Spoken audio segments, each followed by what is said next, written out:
Eu não sei como é contigo, mas quando eu penso em aventura, eu penso em emoção. Em coisas extraordinárias que dão frio na barriga e provocam aquela descarga de adrenalina, sabe? Como se fosse algo distante demais para uma pessoa comum como eu. Aventura é pro Vin Diesel em Velozes e Furiosos, é pro Indiana Jones, pra Mulher Maravilha, pro Super-Homem. É coisa de herói mesmo. Mas quando a gente começa a conversar com as pessoas, que é basicamente o que eu faço no meu trabalho, a gente vê que a aventura é mais que isso. E que o dia a dia de muita gente nesse Brasilzão é uma aventura mais insana que a de qualquer filme de Hollywood. Não à toa chamam um motorista de caminhão de herói da estrada, né? E tu não vai acreditar no que eu descobri. Olha só. Aventura é uma palavra que vem do latim.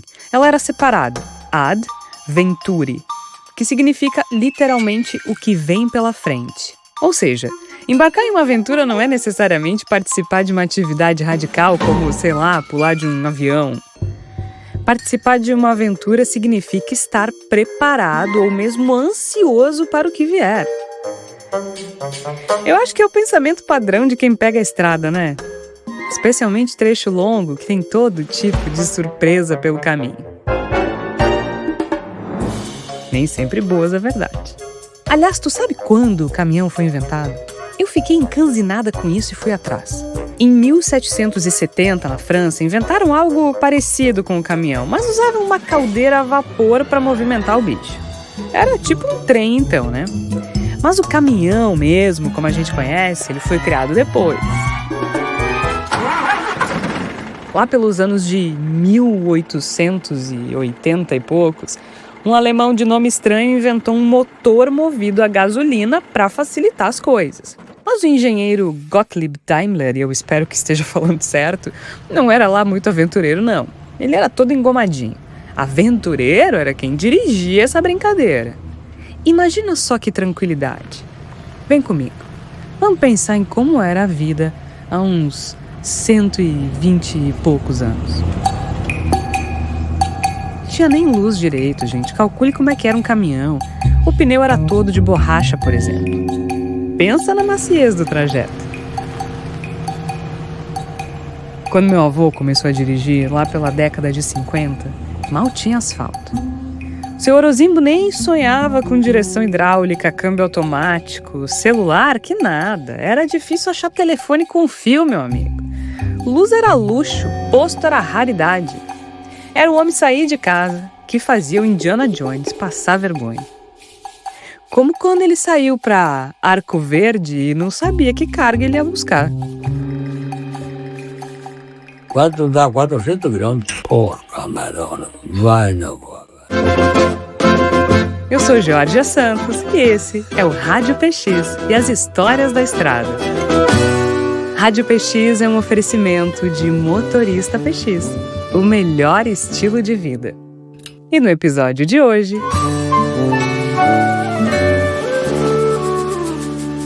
As aventuras.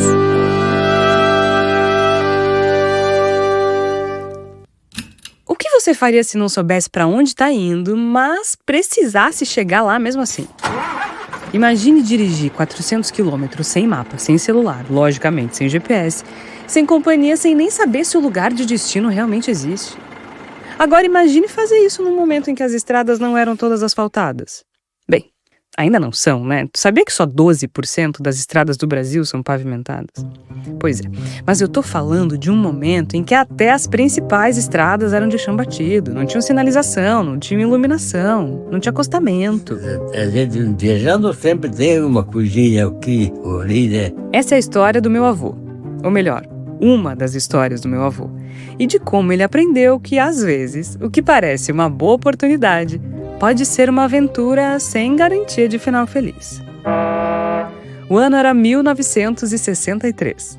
Em 63 comprei um caminhão novo, eu e o Ronaldo. Esse é o meu avô, Orozimbo Pelissaro.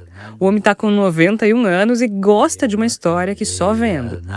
Eu tenho quem puxar, né? Mas Migrar de comprar um caminhão. É meio complicado de entender, mas não te preocupa que eu vou traduzindo ao longo do caminho. Foi daí que eu comecei a viajar. As coisas eram bem diferentes naquele tempo. Tudo levava mais tempo. Tudo era mais difícil. Até a comida. Não pense que era parar na beira da estrada e comer aquele bifão na chapa. Não tinha mais que tá louco. É comida ruim. E havia um trajeto lá. Ele botava comida no prato, botava o feijão e o arroz e farinha de milho, né? Isso aí. E quando se terminava uma viagem, não se sabia para onde ia na próxima. O negócio era catar frete. Tudo quase não consegue, fica 3, 4 dias para carregar. E sempre tinha algo dando errado. Quebra o caminhão, tem que trocar pneu. Sempre vem coisa diferente. Eu só vou fazer uma pausa aqui porque o bom é que agora o motorista não precisa passar por esses perrengues aí que meu avô falou, né? De não saber quando vai voltar, de não saber se vai ter carga. O motorista PX resolve isso. Mas os perrengues não paravam por aí, tá?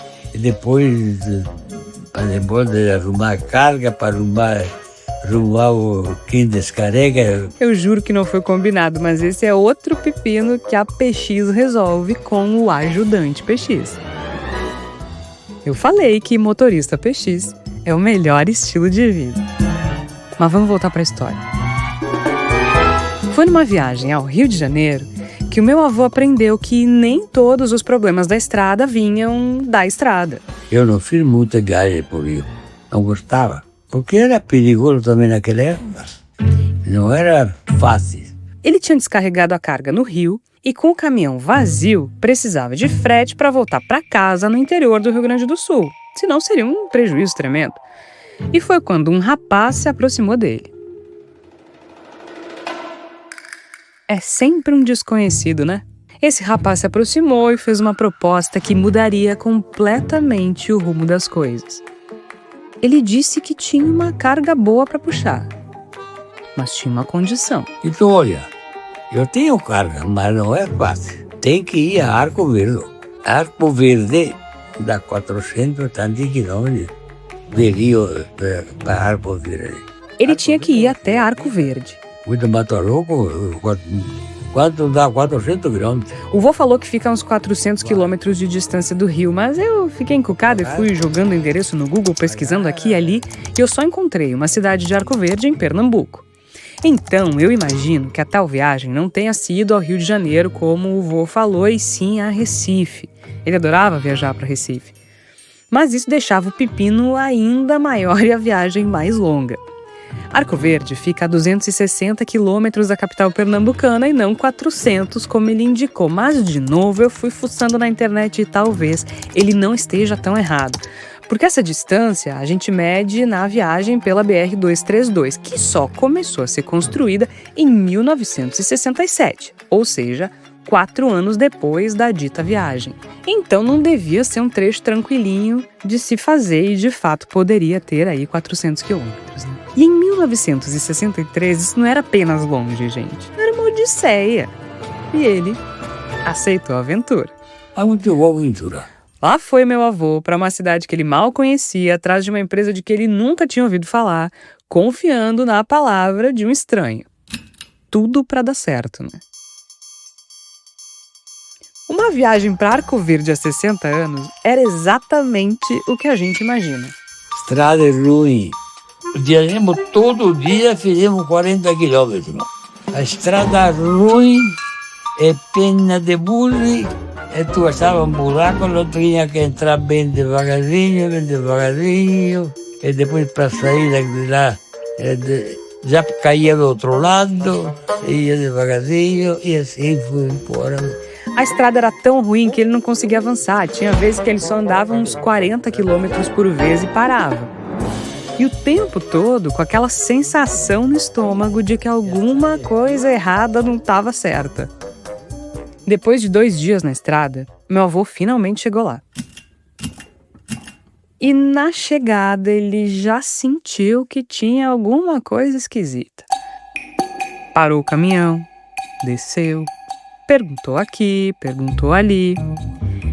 E ele simplesmente não conseguia acreditar no que ele estava ouvindo. Gadito não é o primeiro que acontece essas coisas.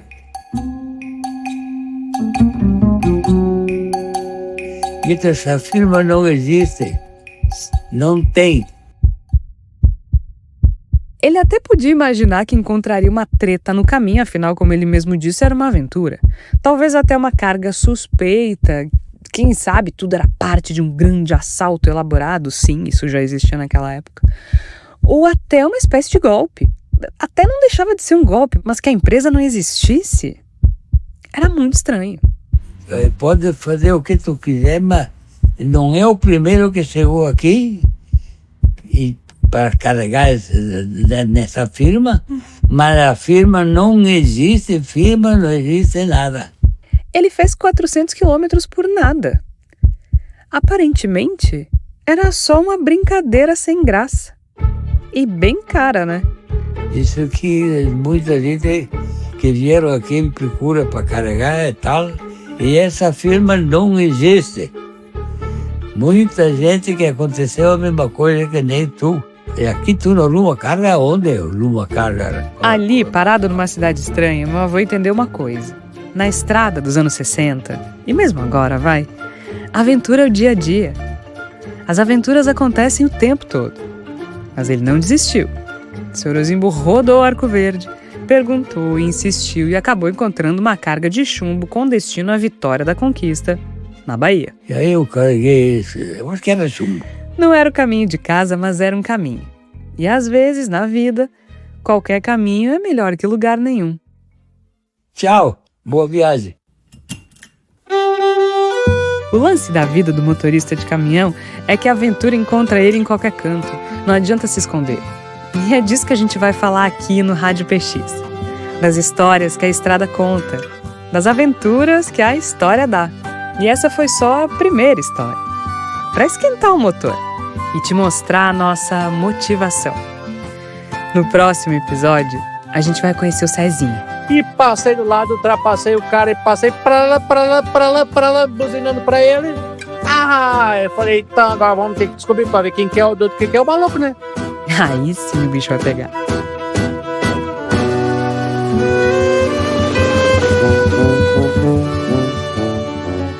Este foi o Rádio PX e as Histórias da Estrada. Eu, Georgia Santos, fiz a produção e o roteiro, além da apresentação. Você ouviu também a voz do meu avô, o seu Orozimbo Pelissari. A edição e o desenho de som são da Matraca Podcasts. Rádio PX e as Histórias da Estrada são um oferecimento de Motorista PX. Baixe o aplicativo e tenha o melhor estilo de vida.